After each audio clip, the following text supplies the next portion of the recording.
vais faire un documentaire sur les gens qui font... Documentaire? Oui, sur les gens qui font le mois de Ramadan ici à Montréal.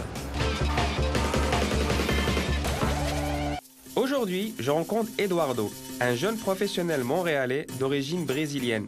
Eduardo a découvert l'islam à travers ses amis musulmans qui faisaient Ramadan. Il m'invite ce soir dans son nouvel appartement où il vient d'emménager avec sa femme.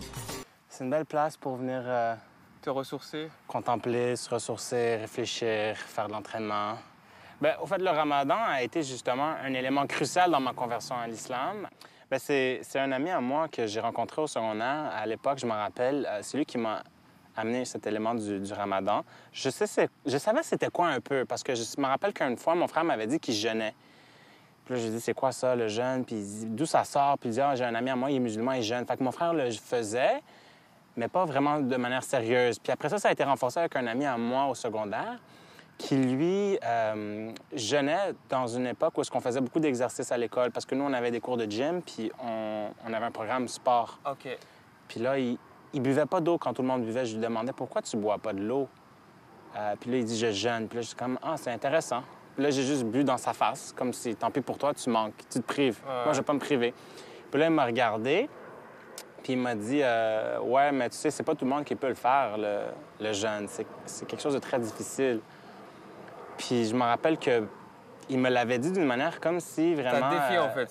C'était un défi au départ. Puis orgueilleux comme je l'étais, je me suis dit, ça y est, si lui, il dit que je peux pas le faire, moi, je vais lui prouver à ce monsieur-là que je vais le faire. OK. Alors, éventuellement, je me suis arrangé pour le faire, puis je me suis arrangé pour maximiser mon temps avec lui pour que lui, justement, il le voit que je le fais avec lui. Donc, ça a développé une amitié, ça a développé des liens aussi avec sa famille et une exposition à l'islam qui, selon moi, était très contradictoire de ce que je voyais dans les médias, très différente de ce que je voyais dans les nouvelles. Alors, éventuellement, je me suis dit dans ma tête, il y a définitivement quelque chose de bizarre. Il y a deux discours, je ne sais pas quel discours est vrai, quel discours est faux, pardon. Donc, il y a définitivement quelque chose à investiguer.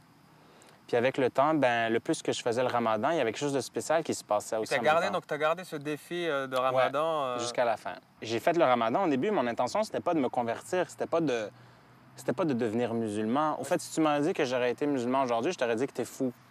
OK. Puis... C'était un défi, tu voulais montrer que c'est bon, je peux le faire moi aussi, that's it.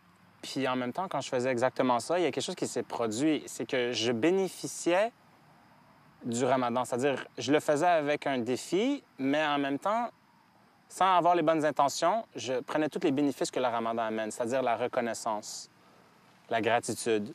Je veux dire, c'est une chose de dire je suis reconnaissant, je suis heureux, mais c'est une autre chose la vivre. Donc en fait, en te privant par exemple de nourriture et d'eau, tu pensais aux autres et après... Automatiquement, oui. Sans même qu'on me le dise ou qu'on me l'explique. OK. Puis éventuellement, je partage avec un de mes amis musulmans. Au fait, c'était le beau-frère de mon ami, qui lui se mariait avec sa sœur. Je lui ai parlé de toutes mes expériences puis à quel point j'étais en train de me transformer à travers le Ramadan.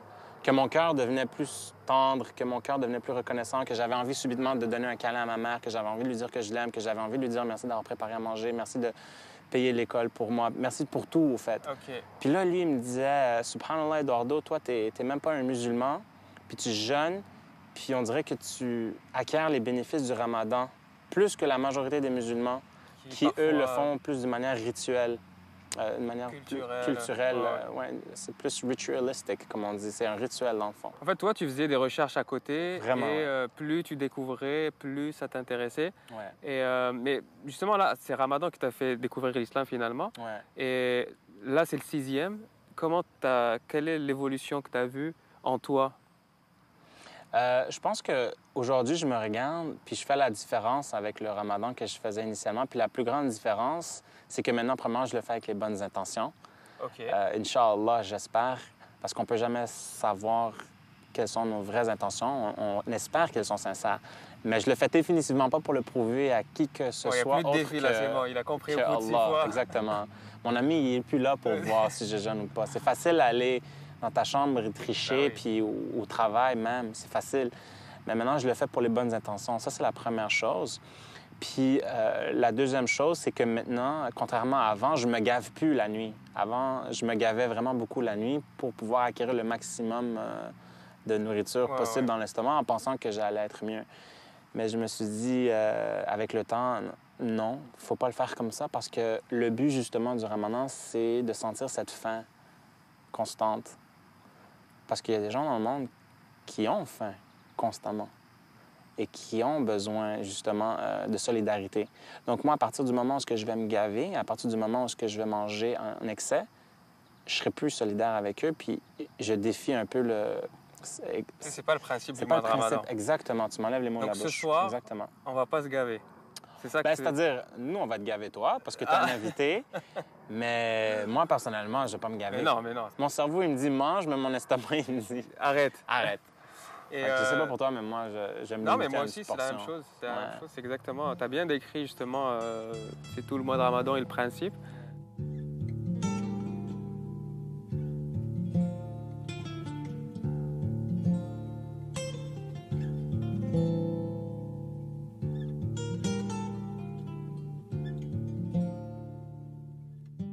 Pour conclure, là, on parlait d'exercice. Moi, je sais que, par exemple, au Brésil, il y a beaucoup, tu sais, la danse capoeira. Toi, tu en as déjà fait. Brièvement, c'est quoi la capoeira? Quand tu le regardes, ça a l'air vraiment d'une danse, les gens qui s'amusent, mais en vérité, ça peut devenir vraiment agressif si jamais il y a du contact, puis ça peut vraiment devenir mortel même s'il y a du contact. J'en ai pratiqué pendant déjà un petit bout, je pense, si, en gros, je fais le calcul, 6 ans. OK. Ouais, 6 ans. Mais là, ça va faire longtemps que je l'ai plus fait, que j'en ai pas fait. Là. C'est très bon pour la musculation, c'est très bon pour la flexibilité, c'est très bon pour le corps, le cardio. C'est tout en même temps. Tu travailles des muscles dans ton corps que tu savais même pas que tu avais avant. Vraiment, vraiment. Surtout au niveau du bas, du dos. Si tu fais la capoeira, fais-moi confiance, tu n'auras jamais mal au dos. OK. Ben, je vais garder ça en tête. Inch'Allah. Mais OK, ben, je te suis. Donc, on va aller On va aller manger. à la partie culinaire.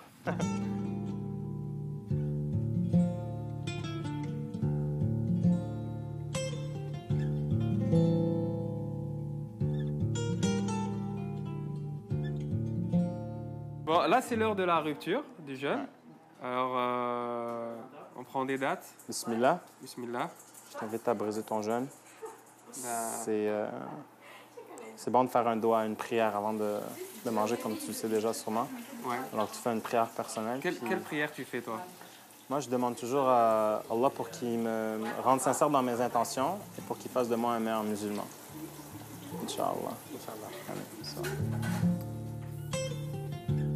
En fait, ma femme, elle a préparé la soupe harira. Ça, c'est une soupe marocaine. Ouais. Euh, Parce qu'elle, elle est marocaine. exactement. Elle est marocaine-italienne. Marocaine-italienne, d'accord. Donc, on va avoir un peu des deux mondes. On va faire des crevettes marinées, je pense, à l'italienne. Je ne suis pas trop Ok. sûr. Puis le harira, qui est une soupe marocaine. Puis on va avoir aussi des pâtes, des tortellini au fromage. Ok. Ouais, exactement, ouais. Avec des boissons brésiliennes. Puis des petits gâteaux portugais pour le dessert. OK, c'est un repas très international. Très international, ouais. Je pense que c'est bien représentatif de Mais de Montréal. notre réalité à Montréal et notre réalité à nous aussi à la maison. Tu as appris à cuisiner un peu... Qu'est-ce que tu as appris de la culture marocaine depuis que tu es marié? Ben, que les Marocains utilisent 3 épices incontournables. Le cumin, OK. le curcuma, et l'autre, c'est... rappelle-moi, c'est laquelle, Anissa? C'est le gingembre. Ça, c'est leurs 3 épices principales. Qu'il n'y avait pas dans la cuisine brésilienne. Non, que moi, j'utilisais vraiment rarement dans la cuisine Parce brésilienne. que toi, tu cuisines beaucoup aussi. Ben, j'ai grandi dans un restaurant, fait que j'ai toujours été habitué à cuisiner, mais c'est pas la fine Comment ça, tu as cuisine, grandi c'est- dans un restaurant? Ben, c'est parce que mes parents, quand ils ont émigré au Canada, ils ont ouvert un restaurant brésilien-mexicain. Donc, moi, pratiquement, la majorité du temps, quand j'étais petit, j'ai grandi dans la cuisine. J'ai pas nécessairement, je pense, développé cet amour pour la cuisine, mais j'ai appris à apprécier vraiment beaucoup plus la cuisine quand j'ai marié Anissa, puis que ses parents, son père et sa grand-mère, surtout, m'ont montré la cuisine marocaine. Justement, parle-moi, comment tu as rencontré Anissa? Ah, ça, c'est une histoire assez spéciale. incroyable. Ouais. En fait, quand j'ai rencontré Anissa, j'étais pas musulman, puis j'avais 17 ans. C'était un arrêt d'autobus. Un arrêt d'autobus.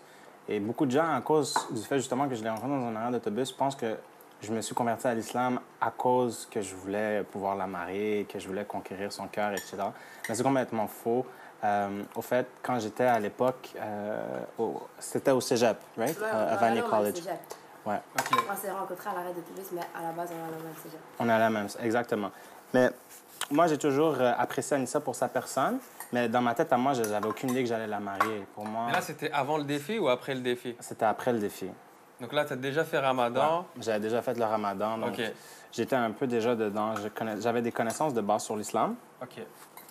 Mais encore là, si tu m'aurais dit que j'aurais été musulman aujourd'hui, j'aurais dit que t'es fou à cette époque. Tu comprends? Je comprends ce que tu veux dire.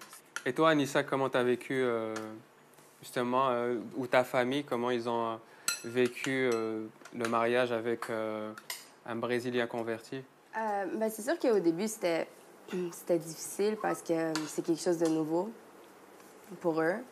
Malgré le fait que les gens disent « Ouais, mais déjà, tes parents sont pas du même pays, ça aurait dû être plus facile. » Mais non. OK. Même là, il y a eu... il y a eu... Ton père te voyait avec... c'est plus mon père, qui avait un peu de... Avec un Marocain? Ouais, qui voulait un Marocain, là. Mais je pense que c'est juste... c'est le premier réflexe. C'est ça, c'est le premier réflexe. Est-ce que toi, tu as dû batailler pour prouver toi aussi tes sentiments pour lui, que c'était pas juste... Oui. Ben, parce qu'il m'a dit un peu la même chose que ses parents lui ont dit à lui. Ils lui ont dit, ben, aujourd'hui, OK, c'est lui, mais demain, peut-être que ça va être quelqu'un d'autre. Ben, pour le moment, on sait que c'est lui. Fait que là, je pousse pour que ça soit lui. Mais aussi, notre âge a joué un peu contre nous parce qu'on était jeunes. Ouais. Puis c'est pas comme dans la culture, j'imagine, québécoise, là, de se marier aussi jeune. Même maintenant, la culture arabe. Ouais, même la culture arabe. Maintenant, ils ont commencé à changer, Tu finis tes études. C'est comme, il y a des steps à faire.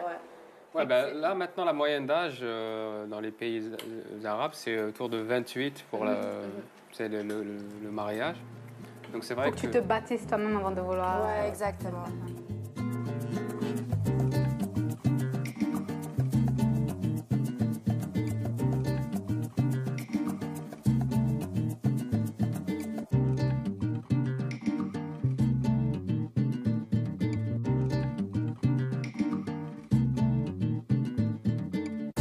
Anissa, oui. Là, on attaque la partie, les choses sérieuses. Là. Ouais, c'est sérieux. Là, c'est le thé marocain. Ouais. OK, donc tu vas nous expliquer comment on fait un bon thé marocain. Comment on fait un bon thé marocain, OK. Ben, on commence avec une bonne théière. OK. C'est ça, la théière marocaine. Venue du Maroc. Venue du Maroc, ça fait pas un thé marocain. Donc, dépendant de la grosseur de la théière, on va mettre du thé vert de Chine, OK? Ah, de Chine. De Chine. On fait du thé marocain, mais le thé vert, il est de Chine. OK. Donc, à peu près une cuillère à table. Puis, ce qu'il faut, c'est qu'il faut rincer le thé. Donc, on va mettre de l'eau chaude. Tout de suite sur le thé? Ouais, un tout petit peu. Il faut juste en mettre un tout petit peu. OK. Puis là, le but, c'est de rincer le thé. Donc, on va faire des tours comme ça pour que la feuille, elle s'ouvre, puis qu'on puisse la rincer à l'intérieur. Parfait. Alors, déjà, on commence à sentir un peu l'odeur. Donc, on fait des petits tours comme ça. Ensuite, on se débarrasse de l'eau. OK, t'as jeté l'eau, après tu rajoutes... Ouais, on refait encore une deuxième fois. Une deuxième. Puis là, comment t'appelles ça, cette opération de... Opération de lavage. De lavage, OK. Opération de lavage, ben d'accord. Là, t'as préparé de la menthe. Ouais, donc la menthe fraîche qui est lavée. Donc ça, c'est la prochaine étape. On est généreux avec la menthe. OK, donc là, on a encore le thé qu'on a mis tout à l'heure. Le thé est encore dedans. On a juste enlevé l'eau.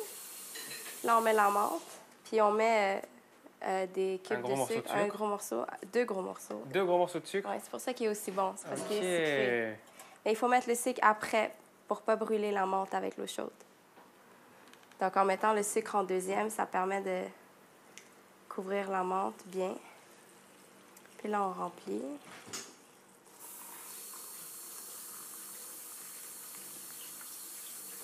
Puis on laisse reposer. Combien de temps? 5 minutes. 5 minutes, OK. Ouais. Comme ça? Ouais, on laisse comme ça. OK, on laisse reposer 5 minutes. 5 minutes, ouais. Et après, on fait le... Après, ouais, on fait le mélange. Le fameux mélange. Ouais.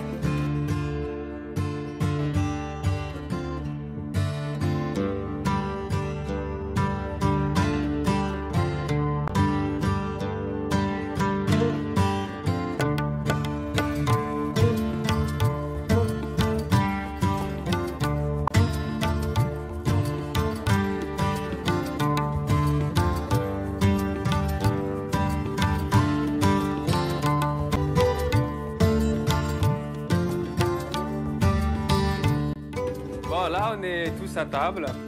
Eduardo a fini la vaisselle. Ça te fait rire? C'est la fatigue. Mais parce qu'il est super fatigué, c'est pas grave. Anissa a fait le thé. Et notre ami Rabia, lui, sa spécialité, c'est les gâteaux. Donc, il nous a ramené des gâteaux libanais. On appelait ça. Et tu peux nous expliquer un peu ce que c'est En fait, tous les desserts qu'on fait pendant le ramadan, il faut que ça soit un peu léger parce qu'on ne peut pas tout manger de façon lourde. Puis on fait beaucoup à la base de ashta. La ashta, c'est une crème libanaise qui est très légère, dans le fond. Puis c'est sucré. OK. Qui se retrouve dans tous les desserts. C'est notre base, OK? Je pense qu'il n'y a pas d'autre façon de décrire à part de le goûter. En fait, si tu n'as pas du ashtar, tu fais pas de gâteau Non, au Liban. tu fais pas de dessert. C'est dur, hein? Ouais. OK, mais moi, je conseille de commencer par celui-là. j'ai très envie de goûter le ashtar. Je sais que ma femme, elle aime celui-là. Mmh. Eduardo, il aime tout. C'est facile, hein? Et là, tu mets une sauce... C'est le sirop, qu'on appelle za'atar. C'est à base de sucre. Il y a un peu de citron, puis de l'eau de rose à l'intérieur. Excellent. Moi, je suis le seul qui mange avec les mains, on y va.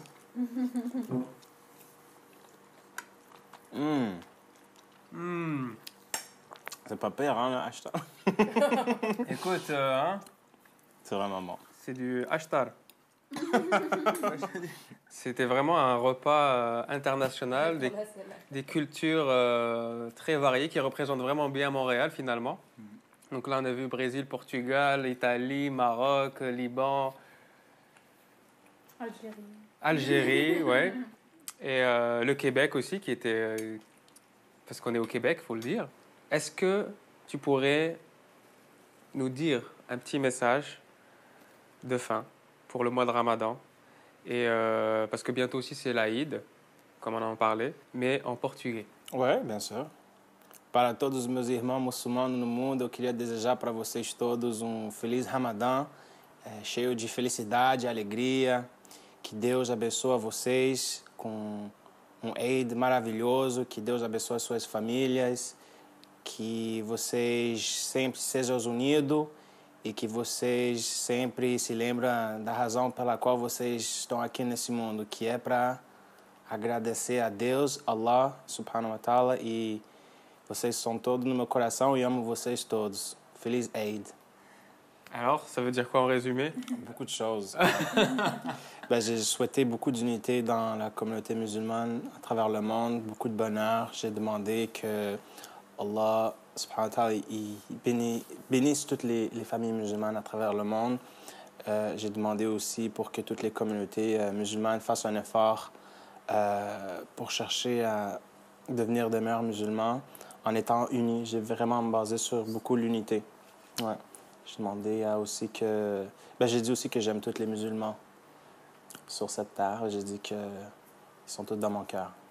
Ah, c'était ça la partie mes coraçons. C'est ça, moi, c'est ce que j'ai compris. Écoute, merci beaucoup. Merci à toi, Anissa aussi. Merci à Salam, à la Béa. C'était vraiment une très belle soirée, très colorée, très variée. Et je vous souhaite, moi, maintenant, à tous, une bonne fin de Ramadan et une bonne fête de l'Aïd. Merci. Et peut-être à l'année prochaine. Inch'Allah, t'es le bienvenu, tu sais où est-ce qu'on habite.